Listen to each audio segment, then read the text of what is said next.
Good afternoon, boys and girls. This is Miss Vance. I'm your librarian at Mathis Elementary, and I would like to get started with our library class by reading a story called A Day in the Life of a Librarian. I want you to understand what it is like in this library to be a librarian. And remember, when you were little, we did front cover, back cover, and spine. But there are so many more text features than that.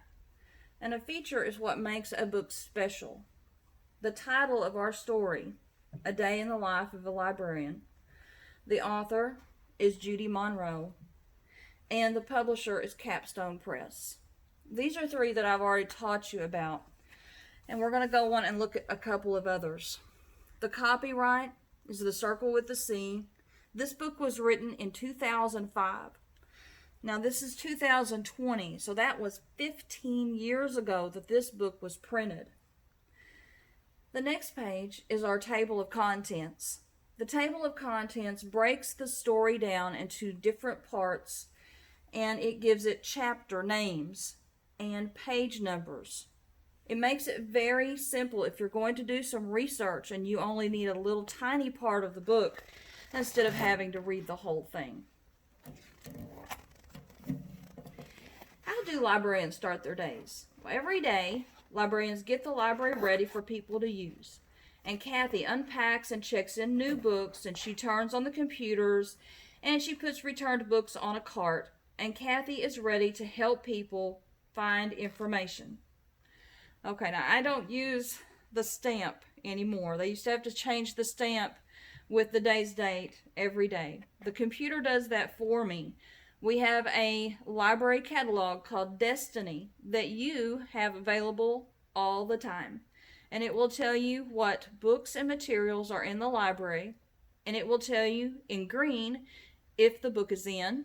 That means it's on the shelf. Or it will have a red out, which means the book has already been checked out by somebody else. Now here's a text feature. Usually they put little bubbles for things that they really want you to know about. This is a fun fact. It says about 137,000 librarians work in the United States. Who helps librarians? Assistants help librarians. They help people find and check out books. Assistants also put returned books back on the library shelves. I don't really have an assistant in our library. I depend on my students and my staff members and you to help me in the library when you are at the shelves, and we will be going back to the shelves hopefully soon. I'm going to depend on you to put the books back in the right place whenever you pull a book out, especially if you're not going to check it out. It needs to go right back where you put it. Whenever you bring a book back to me, it will go in the book return, and I will process the books and put them on the shelves for you. Today, Kathy and her assistants make a display, and they arrange books and objects on the same subject. This display teaches kids about life in different areas. Now, you probably noticed on these two pages that it has illustrations. The illustrations are part of our text features. It even gives you a little clock on this page that says 9 in the morning. Our library opens at about 8:10. Why do people use the library? Well, people use the library to find many things. They can check out books, movies, and music to take home. Kathy helps a woman find a movie to watch. This is part of my favorite part of my job. I love to help you find books that you are interested in. And teachers can check out movies for you to watch in the classroom. Other people come to do research. They find information in books and magazines. And some people use the computers. Others study at the library. This is why we really need to be very quiet in the library, to give people a chance to concentrate and really focus on their books. What skills do librarians need? Well, librarians must like to help people, and they teach people how to find information. Kathy helps a man find articles on the internet. If you have a question when you are in the library, I expect you to be respectful, but I love when you ask me questions so that I can help you. Librarians also need good computer skills. Kathy uses a scanner and computer to check out books. She uses a computer to keep track of library items. If I tell you that you have a book out, that means that my computer is showing me that the book has not been checked in. And sometimes my scanner is a little tricky. It doesn't scan it in. It'll beep. And if I don't catch it, I need to go to the shelf to find it before I check out another book for you. Sometimes I will ask you to be patient with me. How do librarians find everything? All library items have call numbers. Call numbers tell people where to find items, and Kathy helps a girl find books about cats. She types cat into the computer catalog, and the call numbers of cat books come up on the screen. The call numbers match the numbers on the books.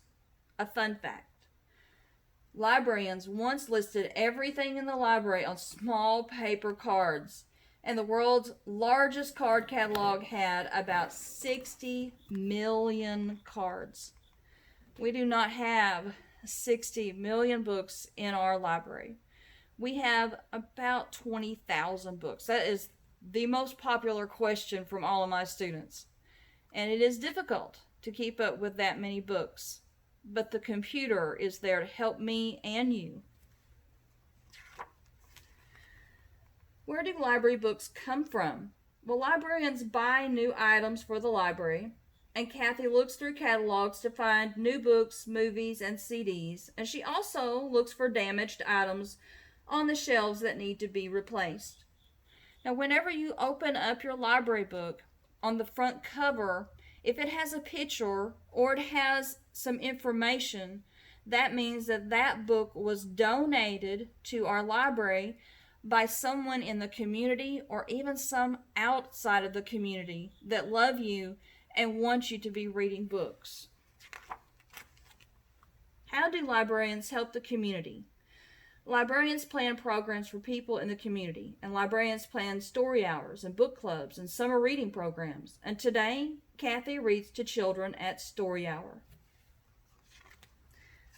How do librarians end their days? Before she goes home, Kathy cleans her desk, puts away papers, and she checks her email and then turns off her computer. And today, Kathy helped many people find books and information.